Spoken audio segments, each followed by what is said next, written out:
এই কুর্তিটার ফটোটা যখন পোস্ট করেছিলাম, বাপ রে বাপ, একটা টিউটোরিয়াল দাও করে মাথা খেয়ে নিয়েছিলে। তো চলো আজকে এই টিউটোরিয়ালটাই দেখে নাও। আর কি কি কালার ইউজ করেছি আর কি কি তুলি ইউজ করেছি সেটা জানতে হলে ক্যাপশনটা পড়ে নাও, ওখানে আমি সমস্তটা মেনশন করে দেবো।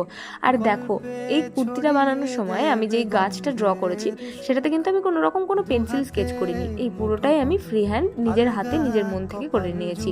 তো তোমরা যারা বিগিনার আছো তোমরা চাইলে এই জিনিসটা পেন্সিল স্কেচ দিয়ে করে নিতে পারো, তাহলে তোমাদের একটু সুবিধে হবে। আমি যেহেতু অনেকদিন ধরে করছি তাই আমার আর প্রয়োজন পড়েনি।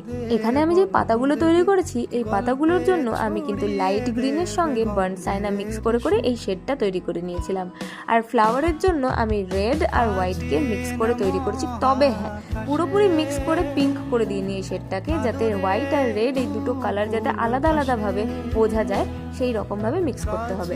আর শেষে একটুখানি ব্ল্যাকের টাচ দিয়ে দিচ্ছি, ব্যাস এভাবেই তৈরি হয়ে গেল গাছটা।